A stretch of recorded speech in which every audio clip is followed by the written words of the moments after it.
A millionaire, leaving late for his company, saw a beggar with baby triplets. Without thinking, he gave him the keys to his house. When he returned, he entered in without knocking and was shocked by what he saw. Before starting the video, tell me where you are watching this video and what time it is. Ethan Sullivan slammed his briefcase shut with a sharp click, his nerves taut like a bowstring. The clock on the wall flashed 8:15 a.m., a full 45 minutes later than he had planned to leave. The storm outside howled, rain lashing against the grand floor-to-ceiling windows of his penthouse suite. Despite the opulent surroundings, the sleek marble countertops, custom furniture, and curated art, Ethan's brow furrowed deeply, his perfectly tailored suit pulling taut as he scrambled to knot his tie. The weather mirrored his mood, turbulent and unyielding. The thunder growled in the distance, and the rain hammered down in relentless sheets, turning the city streets below into glistening rivers of chaos. Ethan hurried to the elevator, his phone pressed to his ear. "Yes, I know I'm late," he snapped to his assistant Claire. "Tell them to start without me. No, actually, tell them to wait. I'll be there in 30 minutes. The elevator chimed, and Ethan strode into the underground garage, a wave of crisp air hitting him. His Lamborghini gleamed under the fluorescent lights, the only splash of color in the otherwise muted gray expanse. He threw himself into the driver's seat, muttering under his breath about traffic delays and an unpredictable client demanding his attention. As the car purred to life, Ethan's jaw tightened. Time was money, and today he could not afford to waste either. The storm complicated everything. Winds whipped through the city streets, carrying with them debris that clattered against storefronts. Visibility was poor, but Ethan maneuvered through the chaos with the precision of someone accustomed to operating under pressure. Rain pelted the windshield, the wipers working overtime, yet his mind churned faster than the storm outside. This was the life Ethan had built, one of power, wealth, and endless demands. He had worked tirelessly to climb the corporate ladder, creating a name synonymous with success. But the cost? His personal life lay in shambles. Friends were distant memories, family gatherings a thing of the past. Ethan preferred to drown out the emptiness with the cacophony of his achievements. Yet, even as he sped through the rain, a strange unease tugged at the corners of his mind, whispering that something significant lay just ahead. The storm roared louder as he turned a corner, unaware that this ordinary, hurried morning was about to take an extraordinary turn. The storm's intensity made it hard to see clearly. Ethan squinted as his car's headlights illuminated a darkened street corner. He was about to speed past when a flicker of movement caught his eye. A figure crouched on the sidewalk, huddled beneath a tattered sheet. His foot instinctively eased off the gas.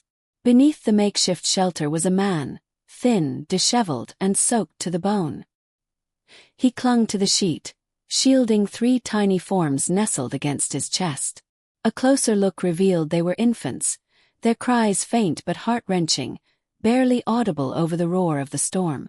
Ethan's car idled as he stared, the warmth of his heated leather seat suddenly feeling stifling.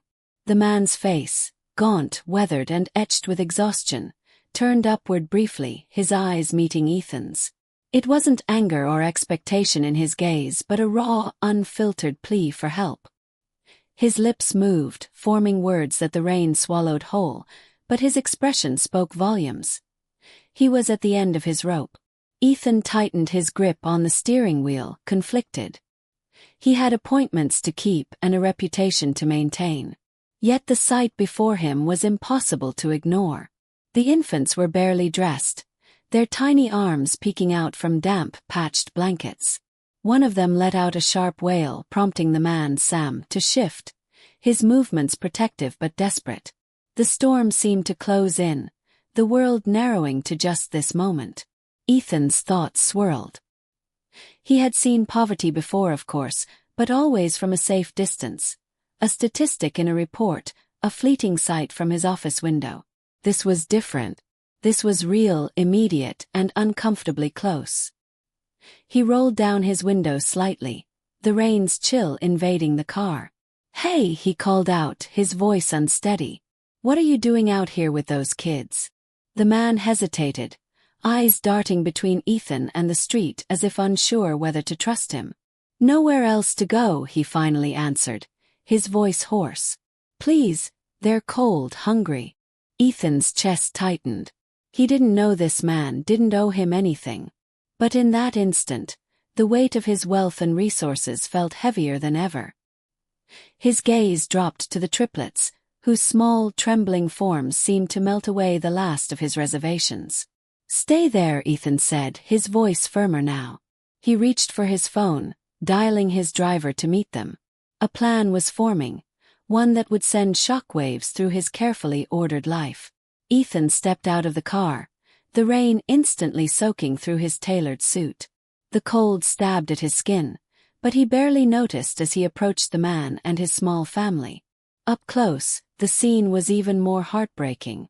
The man's clothes hung in wet rags, and the baby's cries were muffled, their tiny faces flushed from the cold. Ethan reached into his pocket and pulled out a set of keys. His hesitation lasted only a fraction of a second before he held them out. "Here," he said firmly. "This is to my spare house. Just a few blocks from here. It's warm, dry, and stocked with essentials." Sam stared at the keys, his eyes wide with disbelief. I don't understand," he stammered, clutching the sheet tighter around the babies. "Why would you?" Ethan's voice softened, though he maintained his usual directness. "Because I can, and because you need it more than I do right now. Take them. My driver will meet you in 10 minutes and take you there." Sam's hands trembled as he accepted the keys, as though they were made of gold. He tried to speak, but his voice faltered. Instead, his eyes filled with tears. "Thank you," he whispered, his tone raw with gratitude. "I don't know how to repay you."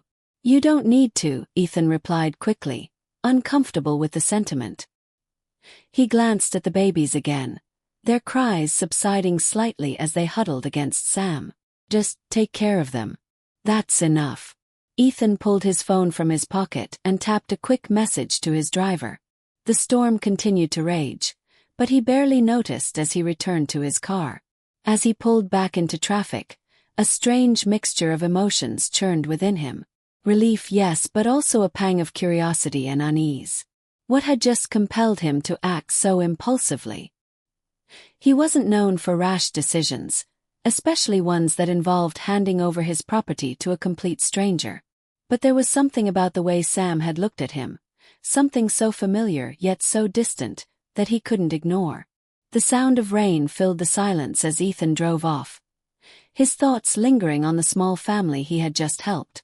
For the first time in years, his busy mind was preoccupied with something other than his business. Ethan Sullivan wasn't always a millionaire. Born in a modest neighborhood on the outskirts of the city, his childhood was marked by the sound of clinking dishes in the tiny diner where his parents worked tirelessly to make ends meet. His father, a line cook with dreams of opening his own restaurant, spent long hours in the kitchen, while his mother waited tables with a warm smile that belied her exhaustion. Money was always tight, but love and laughter filled their small home. Ethan had a natural knack for numbers, often helping his parents balance the books at night. He promised himself that one day, he would earn enough to give them the life they deserved. That promise drove him through college, where he worked 2 jobs while acing his business courses. After graduation, Ethan dove into the corporate world, quickly climbing the ranks with a combination of grit and sheer determination. By the time he was 30, he had founded his own company, an empire that transformed him into one of the city's youngest millionaires. But success came at a price. The diner closed when his father's health failed. His mother's grief was compounded by financial strain, and despite Ethan's attempts to help, she passed away just 2 years later. He had been so consumed with building his business that he missed her final moments, a regret that still gnawed at him, even as he sat atop his ivory tower of wealth. Ethan filled the void with work, pouring every ounce of himself into growing his fortune. He became a household name, but his personal life withered. Friends drifted away, unable to compete with his demanding schedule. Relationships soured before they could take root. Ethan convinced himself it was a fair trade. Loneliness for success, but moments like the one he had just experienced challenged that belief. As the storm raged outside, Ethan couldn't shake the image of the man with the triplets. Something about the desperation in Sam's eyes reminded him of his father's quiet resilience. And those babies. They stirred memories of a future Ethan had once envisioned for himself. A family, a home filled with warmth and laughter. Somewhere along the way, that dream had slipped through his fingers, replaced by boardrooms and balance sheets. He clenched the steering wheel tighter. Perhaps that was why he had acted so impulsively. Perhaps, deep down, he still believed in the power of small acts of kindness to change lives. After all, hadn't his parents' sacrifices shaped his own? The rain had soaked through Sam's jacket hours ago, but he barely noticed. His arms cradled the 3 tiny bodies pressed against him, their fragile warmth the only thing keeping him grounded.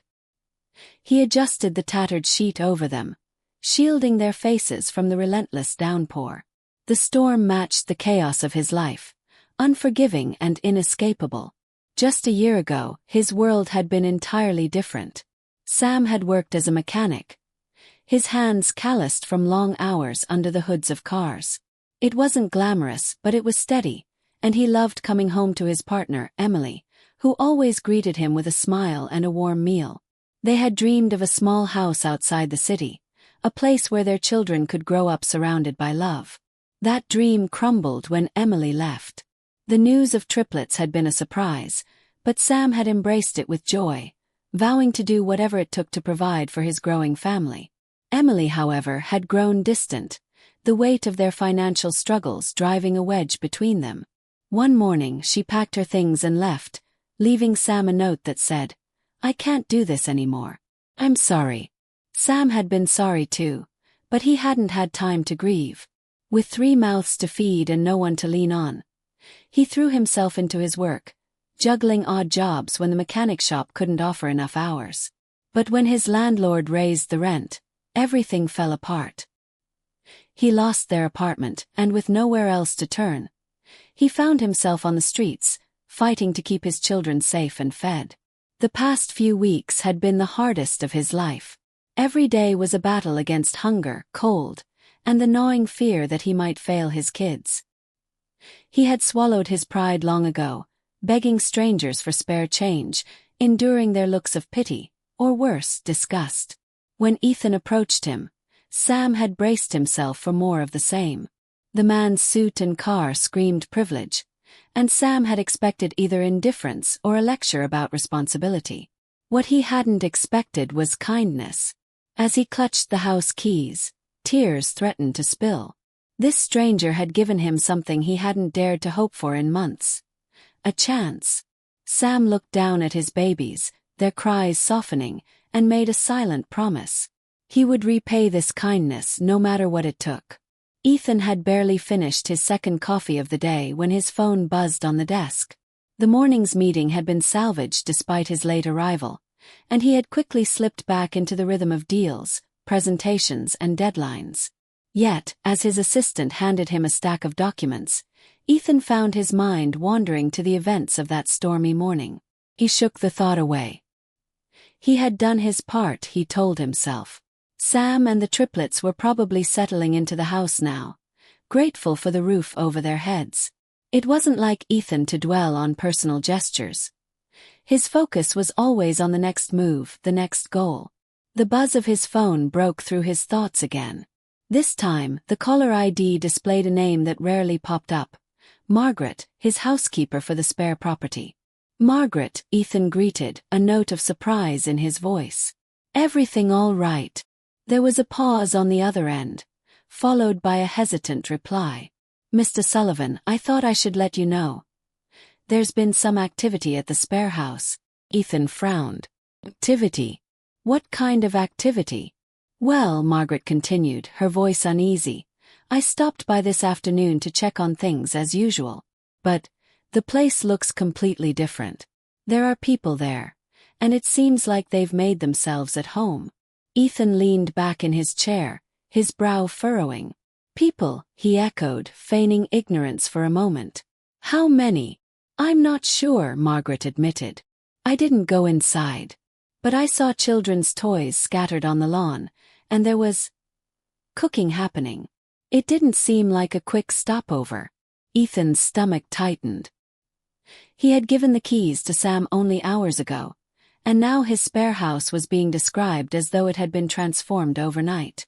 The image of the disheveled man and the triplets flashed through his mind. Was it possible he had made a mistake? Had he been too trusting? I'll handle it, Ethan said quickly, ending the call. The rest of his day could wait. The drive to the spare house felt longer than it should have. As he navigated through the now drizzly streets, a mix of emotions bubbled within him. Curiosity, concern, and an unsettling sense of dread. He didn't regret helping Sam, but the vague descriptions from Margaret raised too many questions. When he arrived and stepped out of the car, Ethan's eyes locked on the house. It was alive with light and motion, far from the cold, empty space he had left it. His pulse quickened. Whatever awaited inside, he wasn't prepared. Ethan's hand hesitated on the doorknob. Despite owning the house, it felt strange to enter without knocking, especially now that it was occupied. He took a breath, steeling himself, and pushed the door open. The warmth hit him first. The house, which he had always known as a sterile, sparsely furnished space, felt completely different. The faint smell of cooking lingered in the air, mixing with the subtle scent of lavender. The once empty living room now held a worn but clean quilt draped over the couch, a few brightly colored toys scattered across the floor. The soft hum of a lullaby played from a phone propped up on the kitchen counter. For a moment Ethan just stood there, frozen. This wasn't the lifeless, unused property he had left. It was alive. "Can I help you?" came a voice from the kitchen. Ethan turned sharply to see a woman standing there. She was elderly with a kind but tired face, her gray hair tied back neatly. She held a dish towel in one hand, her expression cautious but polite. Before Ethan could answer, Sam emerged from the hallway carrying one of the triplets, who was wrapped snugly in a blanket. His eyes widened when he saw Ethan. "Oh, Mr. Sullivan. I didn't expect you." Ethan stepped further inside, his gaze darting around the room. "I got a call from my housekeeper," he said, his voice measured. "She said there's been a lot of activity here." Sam nodded, an awkward, sheepish look crossing his face. Yeah, that's true. I should have let you know. This is my mother, Eleanor. She came as soon as I told her we had a place to stay." The elderly woman offered a tentative smile. "It's a pleasure to meet you, Mr. Sullivan. I owe you a great deal for what you've done for my son and these little ones." Ethan blinked, his mind working overtime to process what he was seeing. "You're Sam's mother?" he asked, his tone skeptical but not unkind. "Yes," Eleanor said. "I wasn't far, but my health has kept me from being able to help Sam the way I wanted to. When he told me about your generosity, I came immediately." Ethan's eyes shifted back to Sam, who was gently rocking the baby in his arms. For a moment, the sight softened something inside him. But the questions were already forming. "You've made a lot of changes here," Ethan said cautiously. "What exactly is going on?" Ethan leaned against the doorframe, his arms crossed as he studied the unlikely scene before him. "So, this is your mother," he said, his voice carefully neutral. "And you both decided to settle in without telling me." Sam shifted uncomfortably, adjusting the baby in his arms. "I didn't mean to take advantage," he said quickly. "But when I told her about what you did, she wanted to help us get settled." Before Ethan could reply, Eleanor stepped forward, a calm but determined expression on her face. "Mr. Sullivan, please let me explain," she said. "This isn't just a random twist of fate. I believe we've crossed paths before, years ago." Ethan's brows knit together. "Before? How?" "I worked at your company," Eleanor said, her voice steady but tinged with emotion. "About 15 years ago. I was a caretaker in your headquarters daycare facility." For a moment, Ethan was stunned into silence. Memories flickered in the back of his mind. A warm, bustling daycare tucked into one corner of his office building. He had approved its establishment during the company's early days, but as his focus shifted to expansion and profits, it had become a distant part of his empire. "I remember," Ethan said slowly. "That daycare closed a few years after it opened. Budget cuts, I think." Eleanor nodded, a shadow passing over her face. "Yes, and when it did, I lost my job. Not long after, I had a major health crisis, a heart condition that forced me to stop working altogether. My savings ran out quickly, and I had to rely on my son." Ethan's gaze flicked to Sam, who was listening quietly. "That must have been hard," Ethan said, his tone softening despite himself. "It was," Eleanor admitted. "Sam stepped up, took care of me, and eventually found a way to build his own life. But when Emily left and he became a single father, things spiraled out of control." Sam cleared his throat, his voice steady despite the weight of his words. "I did everything I could to keep us afloat, but it wasn't enough. When we lost our apartment, I thought I'd failed completely. And then you showed up." Ethan looked between them, his chest tightening. The pieces were beginning to fall into place. Eleanor's past, Sam's struggles, and the stormy morning that had brought them into his life. Yet a flicker of doubt remained, mingling with the unexpected pang of guilt. "Why didn't you just ask for help?" he asked, his voice quieter now. "Why wait until it came to this?" Eleanor smiled sadly. "Sometimes, Mr. Sullivan, when life breaks you down enough, you forget how to ask." Ethan's jaw tightened as he processed Eleanor's words. The warmth of the house and the unexpected familiarity of her story did little to soothe the unease brewing in his chest.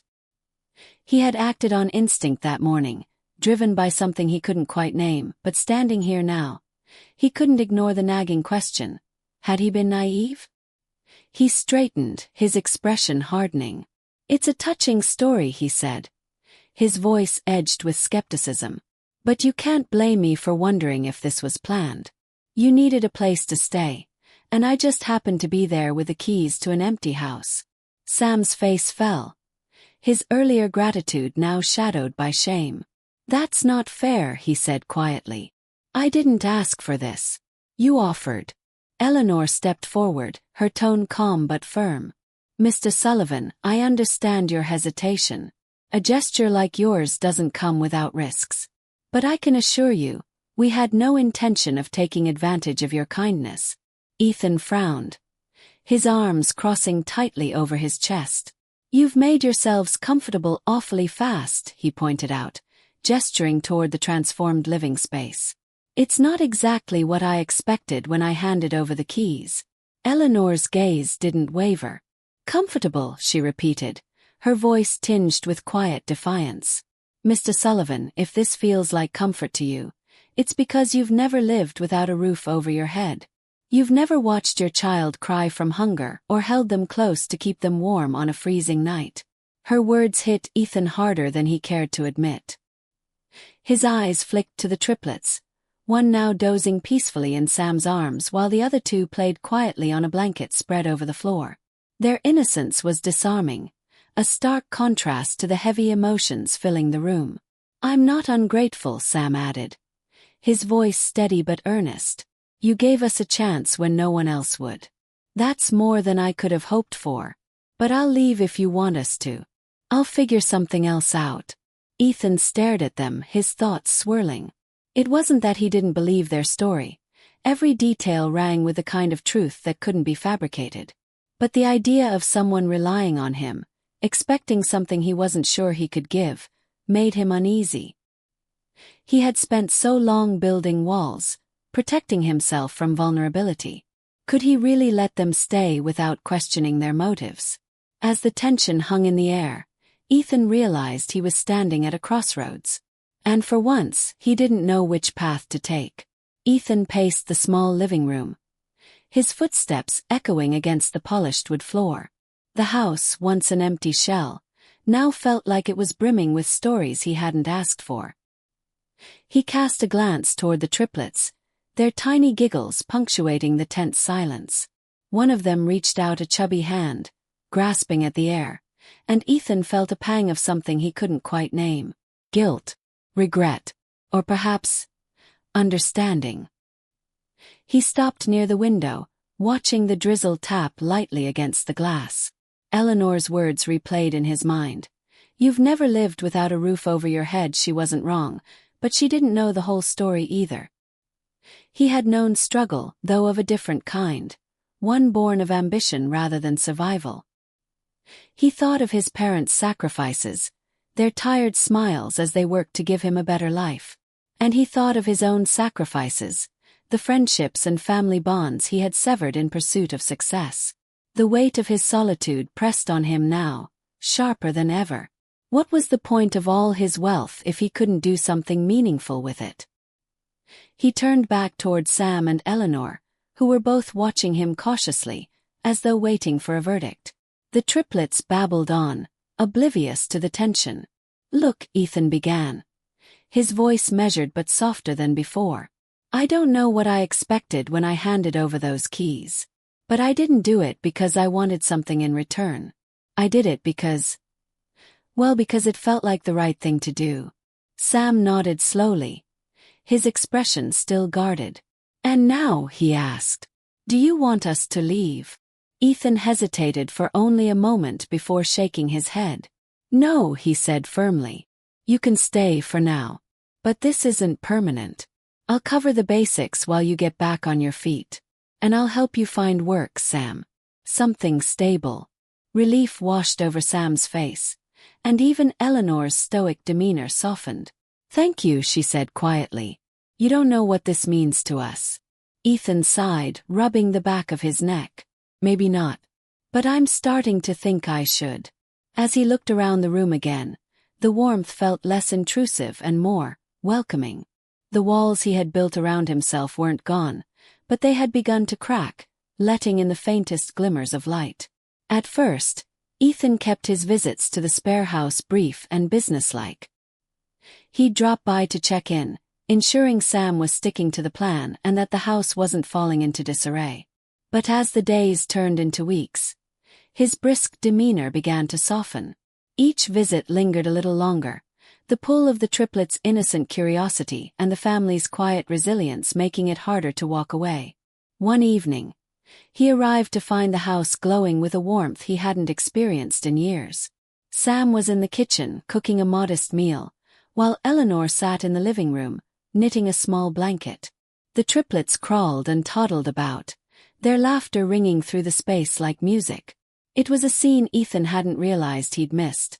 A home, alive with life and connection. Mr. Sullivan, one of the toddlers, squealed as Ethan stepped inside, pointing a chubby finger at him. The little boy, Logan, waddled toward him on unsteady legs, clutching a toy car in one hand. Ethan hesitated, unsure how to respond, but Logan wasn't deterred.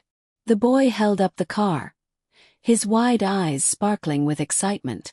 Play, he asked. The word caught Ethan off guard, but something in Logan's hopeful expression made him kneel. All right, he said, his voice unusually gentle. Show me how it works. As Logan explained in broken sentences, Ethan found himself engrossed. He didn't notice Eleanor's approving smile from across the room or Sam quietly watching from the kitchen. The visits became more frequent after that. Ethan began to relish the simple joys he found in the family's presence. He would read stories to the triplets, their little faces lighting up as he animated the characters with funny voices. He helped Eleanor with small errands, and although she insisted she didn't need much, Ethan could see how grateful she was. Meanwhile, Sam started to piece his life back together. With Ethan's connections, he found a job at a local workshop, his mechanical skills quickly earning him respect among his colleagues. It's not much, Sam told Ethan one afternoon, but it's a start, and I'm going to make the most of it. Ethan nodded, feeling a swell of quiet pride. He had started this journey as an act of fleeting kindness, but it was becoming something much more. In helping Sam and his family, he was rediscovering parts of himself he thought he had lost: compassion, joy, and a sense of belonging. Sam stood in the doorway of the spare house, watching as Ethan buttoned his coat in preparation to leave. The triplets were fast asleep, their soft, rhythmic breathing a testament to how much the family's situation had improved. The house, once a cold refuge, now exuded warmth and comfort, a transformation that mirrored Sam's own life. "Mr. Sullivan," Sam began, his voice steady but filled with emotion. "I've been thinking about everything you've done for us. I don't know how to thank you. I can't even imagine where we'd be without you." Ethan waved a hand dismissively, his usual way of deflecting praise. "Don't worry about it," he said. "You're doing the hard part, raising those three and getting back on your feet." Sam shook his head, stepping forward. "No, it's more than that. You didn't just give us a roof. You gave us hope. And I promise you I'll repay it someday. I don't know how yet, but I will." Ethan paused, meeting Sam's eyes. For a moment, he saw not just gratitude but determination, the same kind of resolve that had driven him during his own struggles. "Just focus on your family," Ethan said finally. "That's all the thanks I need." Inside, Eleanor busied herself folding laundry, a soft smile playing on her lips. Her health had improved noticeably since moving in, and she had even begun babysitting for neighbors to earn a small income. "It feels good to be useful again," she had told Ethan earlier that week. "To give something back." The triplets, too, were thriving. They had grown stronger, their cheeks pink and full of life. Ethan found himself captivated by their unfiltered joy, whether it was Logan babbling about toy cars, Lily insisting he read The Very Hungry Caterpillar just one more time, or Liam clinging to his leg during each goodbye. For Ethan, these moments were a revelation. He had spent so much of his life chasing goals, measuring success in dollars and deals, that he had forgotten the quiet fulfillment that came from human connection. In the laughter of the triplets, the strength of Sam's resolve, and Eleanor's resilience, Ethan saw something he hadn't realized he was missing: purpose beyond the walls of his office. As he closed the door behind him that night, Ethan felt a strange but welcome sensation: contentment. He wasn't just a benefactor to this family. He was a part of their story now. And in some way they had become part of his. Weeks turned into months, and as the spare house blossomed into a true home for Sam, Eleanor, and the triplets, Ethan's own transformation continued to unfold. He still ran his company with the precision and drive that had built his fortune, but there was a new dimension to his work, one that extended beyond quarterly profits and expansion strategies. One evening, Ethan sat in his penthouse, gazing at the skyline that had once filled him with pride but now felt strangely hollow. His mind wandered back to the stormy morning that had changed everything. What if he hadn't stopped? What if he had let his cynicism win? The thought unsettled him, not because of what might have happened to Sam's family, but because of what he might have lost: a chance to rediscover the humanity he had nearly buried under years of ambition. An idea began to take shape, one that stirred a sense of purpose he hadn't felt in years. It started as a simple notion. If helping one family could create such profound change, what might happen if he extended that effort on a larger scale? By the end of the week, Ethan had begun the groundwork for a new venture: a charitable foundation dedicated to supporting families in crisis. He poured the same meticulous planning and resources into it that he had once reserved for his business empire, assembling a team of experts in housing, education, and employment programs. The foundation's mission was clear: to provide not just temporary relief, but long-term solutions that empowered people to rebuild their lives. The launch of the Sullivan Family Support Foundation made headlines. Ethan's reputation as a shrewd businessman now carried a new dimension, and for the first time in years, he felt proud of the attention. The first beneficiaries of the foundation were families like Sam's, single parents, displaced by circumstances beyond their control, who needed a chance to regain stability. Within months, the foundation's work was already showing results. Stories poured in of families finding secure housing, parents starting new jobs, and children thriving in supportive environments. Ethan visited the programs often, walking through bustling community centers and listening to the stories of those his foundation had helped. Each visit reinforced his belief that his newfound purpose was worth every ounce of effort. For Ethan, the foundation wasn't just a charity, it was a legacy. A way to ensure that the kindness he had extended to one family would ripple outward, touching lives in ways he could only begin to imagine. The first time Ethan joined Sam's family for dinner, it was unplanned. He had stopped by the spare house to drop off some supplies for the triplets and ended up staying when Lily tugged at his hand, declaring, "You can't leave, it's spaghetti night." Eleanor, already setting the table, gave him a knowing smile. "You might as well stay," she said, her tone as warm as the aroma wafting from the kitchen. "There's plenty." It became a regular occurrence after that.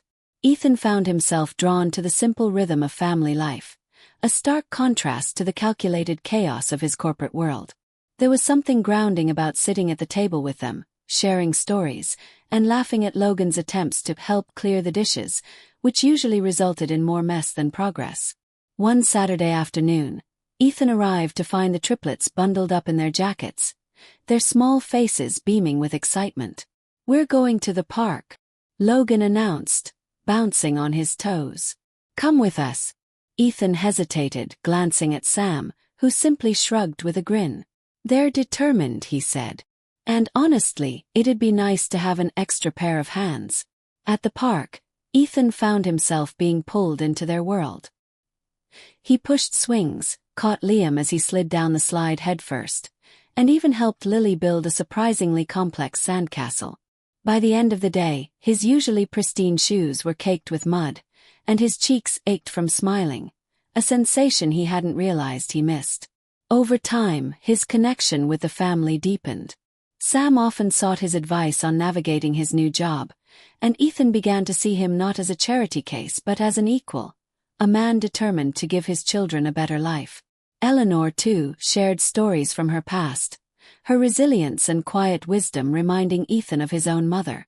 The triplets, however, were the ones who broke down the last of his emotional walls. They greeted him with unrestrained joy each time he visited, their small arms wrapping around his legs, their laughter filling the air. For them, he wasn't the stoic, untouchable millionaire the world saw. He was simply Uncle Ethan. One evening, as the triplets fell asleep on the couch during a movie night, Sam turned to Ethan, his voice steady but full of emotion.